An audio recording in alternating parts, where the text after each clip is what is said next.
you learned about in your program. So our model has that college and career readiness planning process. So that is in our board rule and in our legislation that we have to do that piece, right? So we have our group and individual meetings. So we have 7, 8, 9, 10, 11, 12, an individual and a group in each of those years. And we also have our college and career awareness course that's housed under CTE. So while counselors are part of that course, we don't directly teach it, right? So that college and career readiness planning process is a huge piece of our model that ASCA doesn't have in theirs. Another huge difference that we have is in data. And this is where it can get kind of confusing between what you learn for the ASCA model versus what we do in Utah, that we have those different outcome measures. So for Utah, we have our process data, and mindsets and behaviors is what ASCA calls it, right? So that's a little bit different on those two names. We have access, attainment, and achievement, right? That should be kind of familiar words to everyone, that those are the data sources that we use. But ASCA only looks at the outcome data, looking at attendance, behavior, and achievement. Right, so there are some differences in those data pieces as well as what it's called, right? So there are some differences in those data pieces to be aware of. And also a rather large difference is that we have mindsets and competencies, right? So hopefully we all know those 4 mindsets and competencies that we have in Utah in our program model. ASCA has mindsets and behaviors, right? So a little bit different in our terminology, a little bit different in the specifics, because our mindsets and competencies were started many years ago and have been kind of updated as we've gone along. But ASCA has moved a little bit more quickly than we have as a state to kind of get some different elements into that. So they have a lot of crossover. They're not separate in any way, but just something to recognize that we have a couple different names that are different. I haven't seen any questions pop up in the chat, but feel free to type those in if you have any questions on kind of this piece of Utah versus ASCA. So again, our mindsets and competencies kind of follow this pathway of who am I, where do I fit, where am I going, and how will I get there, right? So these are really the kind of 4 big areas that we focus on as school counselors to develop these pieces in our students, right? And we can break it down to these 4 domains. Another big piece that I want to cover is some of the policy around school counselors. There's more board rules than this, but I just really wanted to highlight this one with direct services. This is for K-12, right? So whether you're in an elementary or secondary, K-12 school counselors need to spend 85% of their time in direct services. Okay, so that means you are working with students, right? It could be an individual, it could be in the classroom, it could be in a group, right? But that needs to be 85% of your time.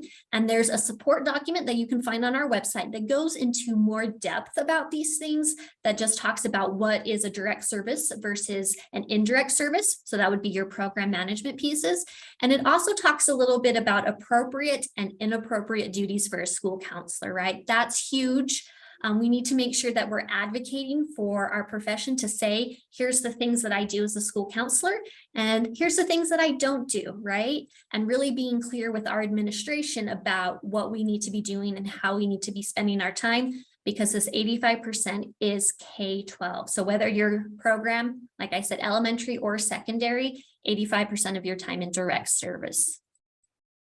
And that 85% of your time does have some time allocation recommendations. So really pay attention to this when you do your time task analysis, to take some time to see, are we falling within these recommended timeframes, or is something taking more of our time? And that's just a really important conversation to have with both your administration and your entire team, to say, does it make sense for how we're spending our time, right? I know with the pandemic, we've seen a lot of schools that systemic approach to dropout prevention with social and emotional supports has been a huge spike, right? Spending a lot of time with students individually working through some of these issues. So that would be a great place to look and see, is there something that we're doing that we can make school-wide? Is there something that we can change systemically, right? And having those conversations with your team and with your administration to say, are we using our time well? right? Are we meeting the requirements that we have in other areas? And really making sure that we're kind of following these guidelines, but also looking at the data to say, are we using our data to support how we're using our time? Okay. Oh my gosh, lead us right to data, right? So data is so important, right? We have a couple of full trainings about data that were presented at the USCA conference this last year. So you can have full 30 minutes of just data. So for today, we're just going to kind of go over a couple of the big points of making the data project really meaningful. We don't do a data project so that you can turn it into us at the state and we can jump through the hoop, right? We really want that data project to be something that's integrated into your program, that's meaningful, that makes it worth your time to do, right? We don't want to do data projects just to say we did one, right? So hopefully you are looking at all of your sources of data, your systemic needs assessment, your SOAR report, SHARP survey, whatever the case may be, and using that data to say what's going on in the school, right? And where can we see some places that we can do some interventions to cause change? So again, we look in those areas of access, attainment, and achievement. A new thing that is just barely available, that is still kind of getting spread, is that we do have a data project rubric.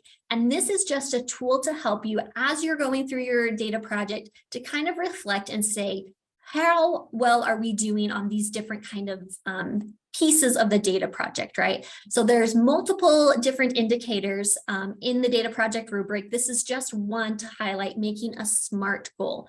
So this is super important to having a good data project, is having a good goal that you're working towards, right? So this goal statement piece, the emerging evidence is just that you have a goal written, right? Then you're kind of developing evidence when you have some of those pieces of SMART, of specific, measurable, attainable, relevant, time-bound, right? All of those elements. And then the strong evidence is that you have all of those and, right, your interventions are really targeted towards the group that you're looking at, right? So this is just a tool that you can use as you're looking at your data project to say, where are we doing a great job on this data project, or where do we need to focus, right?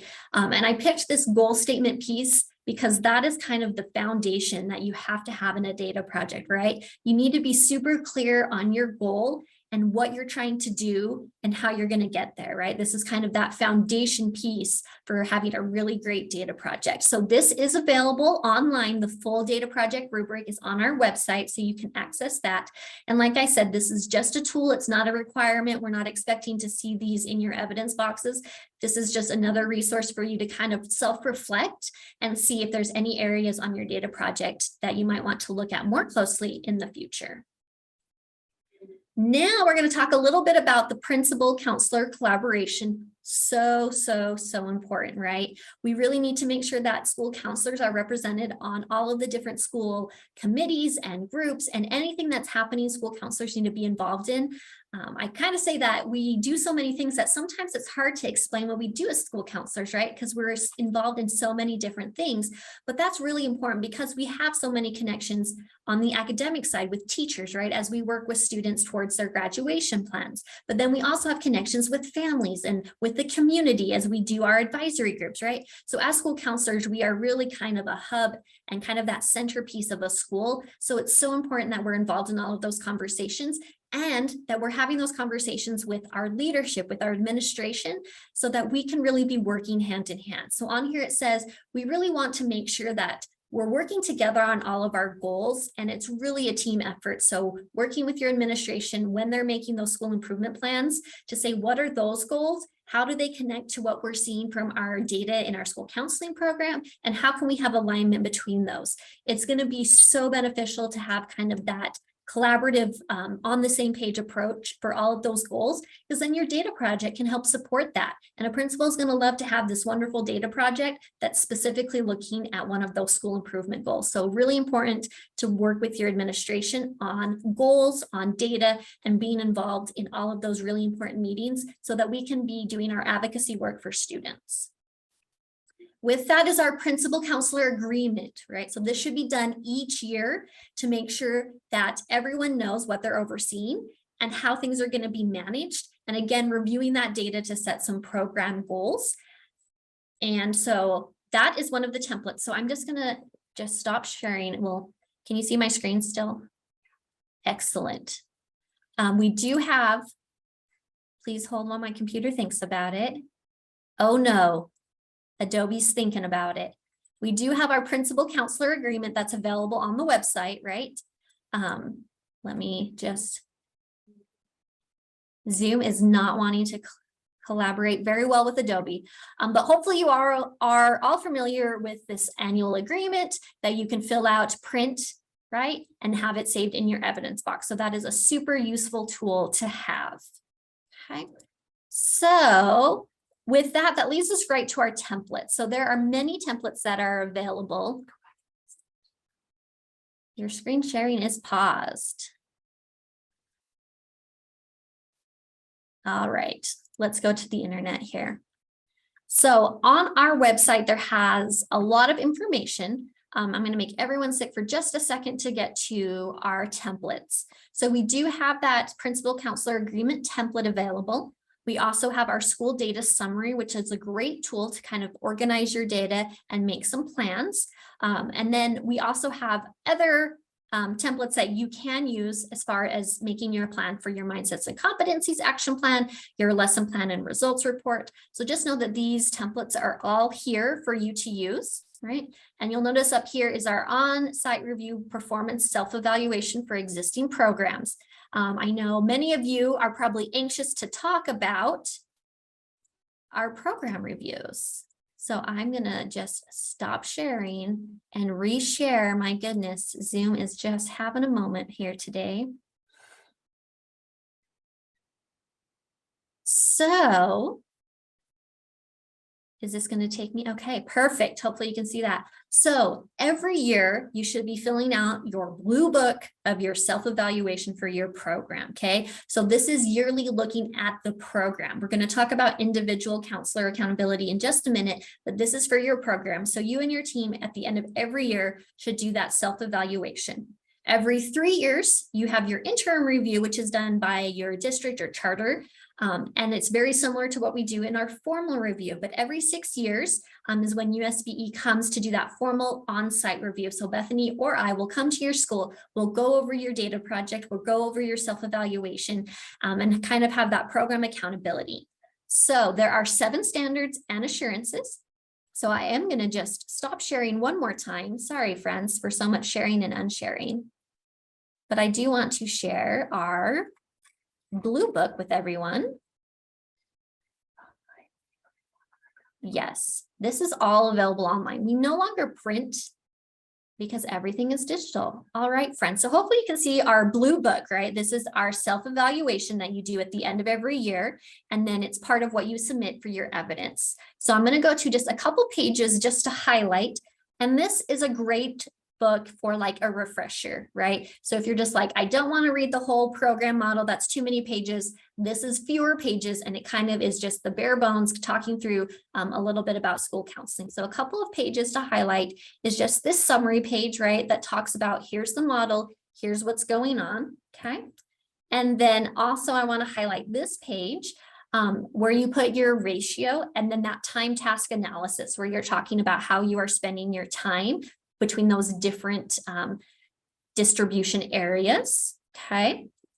Here we go, program at a glance. This is probably very small on your screen, but you can notice that there are 3 times that there is an underline. And each time it says, it is not required to set a program goal for each standard. I'm going to say it one more time. It is not required to set a program goal for each standard. You'll notice in the middle of this page here, it says to set 2 or 3 measurable goals, okay? So when you make your program at a glance, you're only going to have some goals for 2 or 3 of these areas, right? We don't expect you to have a measurable program goal in each standard. So again, just remember that we are looking for 2 or 3 measurable goals in your program at a glance, right? And you are picking this based off of areas of improvement, right? Looking at your data, looking at your interim review, your self-evaluation, gathering all of those sources and saying which of these standards can we make a measurable goal, and you're going to set 2 or 3 of them, okay? And then the last page that I just wanted to highlight is kind of that summary page that we really are looking for meeting standards, right? And if there are some areas that you are still working on for approaching standards, that there is some provisional status that we can put you in to do kind of an action plan to get you back on track for the program, okay? So Bethany, I'm gonna have you share for 1 second. So I know the evidence box is a lot of stress for many people. So we have resources for that. We have a full webinar, and it is me talking again, so apologies in advance, that we go over the different evidence that we are looking for in each standard. And we also have our evidence box guide. You are the first people to see this. We haven't posted it to the website. It just barely got ready. So you'll notice that this is down to 5 pages. Right? So we are trying to decrease how much evidence we're looking for, really streamline this process for the reviews so that we are not spending time making an evidence box, right? We want to make sure that all of our time is with students doing what we need to do, and we're not taking away from that by building your evidence box. So previously this document went 7 pages, so we cut off 2 pages. Yeah, so if you'll just scroll down a little bit to show us some of this document. So this, like I said, is not posted yet, but it will be. It just barely got approved. So you'll notice that it's very condensed, talking about what evidence you need for your evidence box, right? So also, if you'll stop sharing, we'll go back to my presentation. We will. So we talked about our lovely blue book. Oh, come on, computer.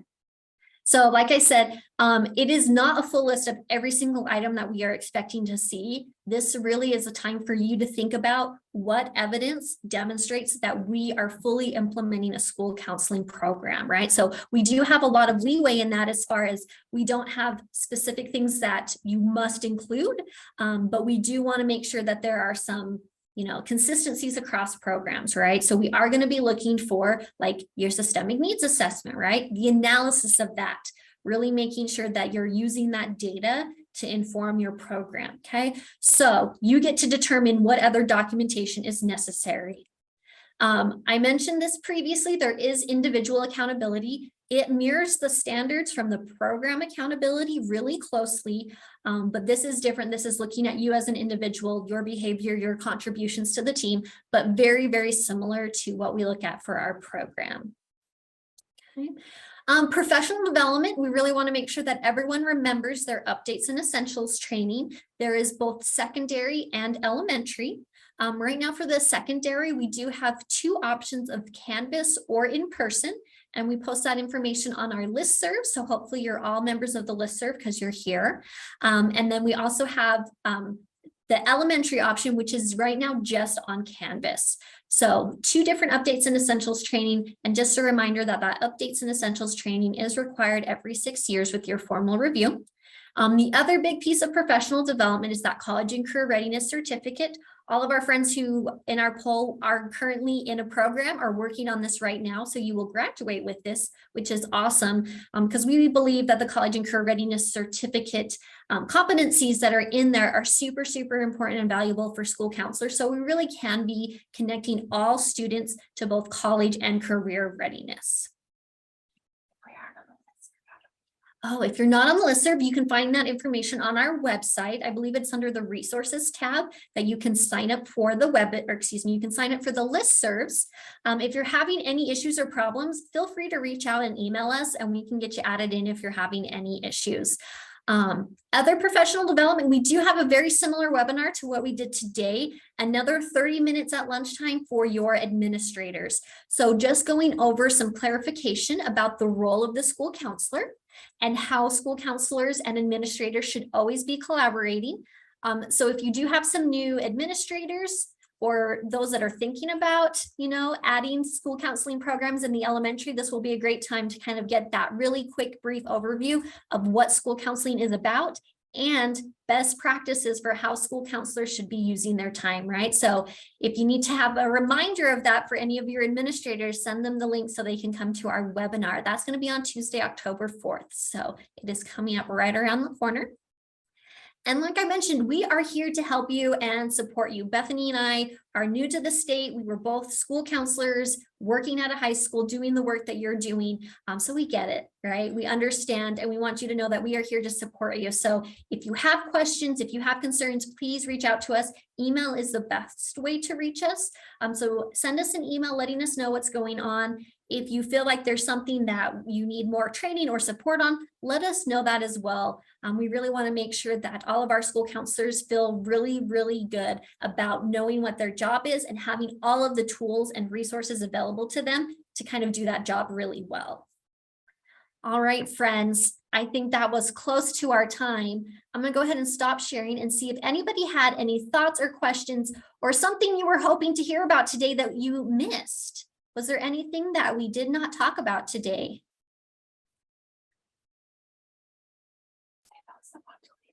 Yeah, if you feel like, yes, this was a great webinar, got this kind of quick, fast reminder of what school counseling is, thank you so much for joining us. We are going to stay on the call if you have any questions or more comments for us, but thank you so much for taking your time today to go through this. We did start recording, so we are going to post this to the website. So you'll be able to access this where you signed up on our webinars tab on our website. Thanks, everyone. Have a wonderful day.